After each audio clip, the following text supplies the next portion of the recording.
Hi, I'm Alana, founder of The Gut Stuff. Hi, my name is Jutta, and I'm a global scientific advisor for Novonesis. Okay, so we're here to talk about, I think, our mutual favourite topic, the gut microbiome. Yes. So how would you describe the gut microbiome? Because I think lots of people have lots of different analogies, don't they? Yeah. So the gut microbiome is a diverse community of different microorganisms, most of which are bacteria. And there are good and bad bacteria that live within our gut. The good bacteria are there to support digestive function.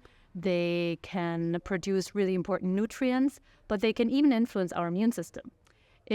So when the good bacteria outweigh the bad ones, the gut microbiome is in balance and it's healthy, so we feel good. But when the bad ones start to grow too much, we can experience, for example, digestive problems, weakened immunity, but even mood changes.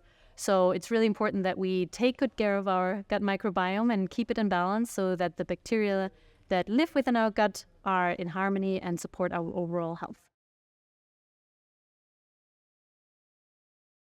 So one of the most important factors that influences our gut microbiome is diet. So bacteria living in our gut, they love fiber. We love fibre. Yes. And so fibers from, fruit, vegetables, legumes, whole grains is really valuable for nurturing the good bacteria in our gut. Different kinds of bacteria actually favor different types of fiber sources. And therefore, it's really important that we eat a variety of different kind of fiber-rich foods. On the other hand, we know that diets that are rich in sugars or processed foods are bad or not as good for our gut microbiome because they can actually disrupt the balance within our gut microbiome and promote the growth of the bad bacteria. And I think another big thing that can disrupt our gut microbiome for the worse, so to speak, is antibiotics. We all have had to take antibiotics at some point in our lives and probably will need to. Is there anything, firstly, what happens when we take antibiotics to our gut microbiome? And is there anything we can do to help get the good guys more populated again? Yes.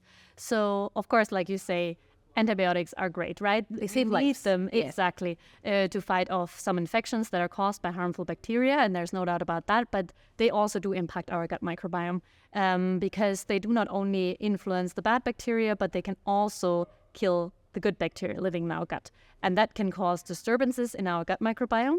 And we can feel that by digestive issues such as diarrhea, which can actually have quite a big impact on our overall well-being. So it can actually take quite a long time, up to several months, for the gut microbiome to recover after a course of antibiotics. And it's the good bacteria that start to repopulate the gut after we stop taking antibiotics that then help the gut microbiome to restore and recover back into its balanced state. So we basically want the good guys to get in there before the bad guys do after we've had antibiotics. Exactly. Because I think my understanding of when you take antibiotics is basically like a nuclear bomb. It wipes everything out. So you sort of want the good guys to come in before the bad guys. So one way, of course, is your diet. So make sure you eat really fiber-rich foods, a varied diet full of whole foods, eating foods from the rainbow, we always say, because that really nurtures the good bacteria. Another way is taking probiotics.